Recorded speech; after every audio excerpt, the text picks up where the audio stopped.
Hello friends, CKD stock market news channel में आप सभी का स्वागत करता हूं। आज मैं आपके सामने 5 ऐसे स्मॉल कैप कैटेगरी के म्यूचुअल फंड्स की बात करूंगा जहां पर स्मॉल कैप कैटेगरीज के अंदर का स्टेक कम कर लिया गया है।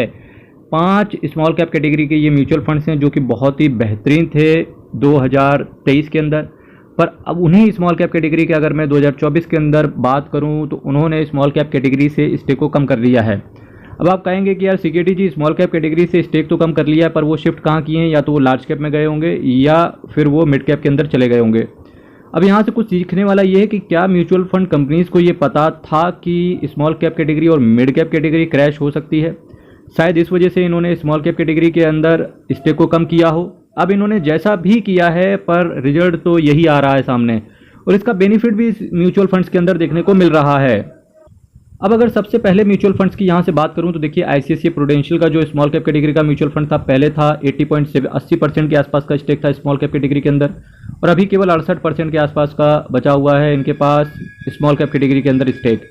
महिंद्रा मनुलाइफ स्मॉल कैप 2023 के अंदर बम्पर रिटर्न बना के दिया, 79% के आसपास स्टेक को एलोकेट करके रखा हुआ था इन्होंने स्मॉल कैप कैटेगरी में।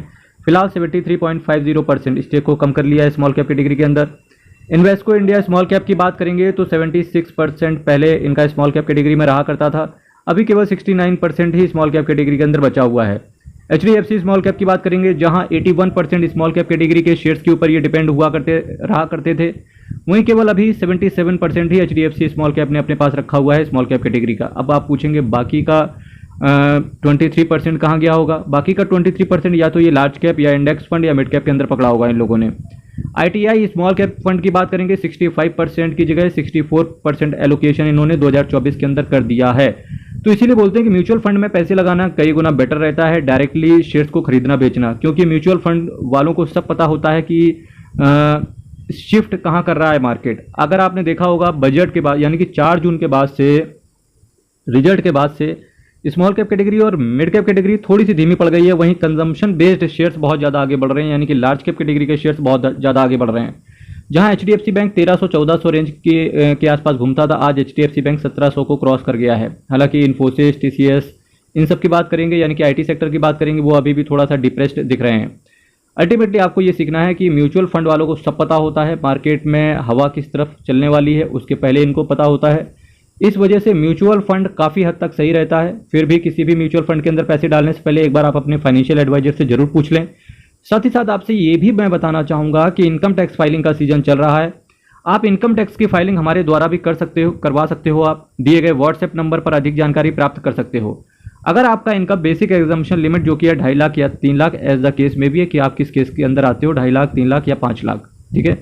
भले ही आपका इनकम नील टैक्स रेट के आता है, यानी कि आपको कोई इनकम टैक्स नहीं देना है। एक्चुअली में 7,27,770 तक आपको यहाँ पर कोई टैक्स नहीं देना है।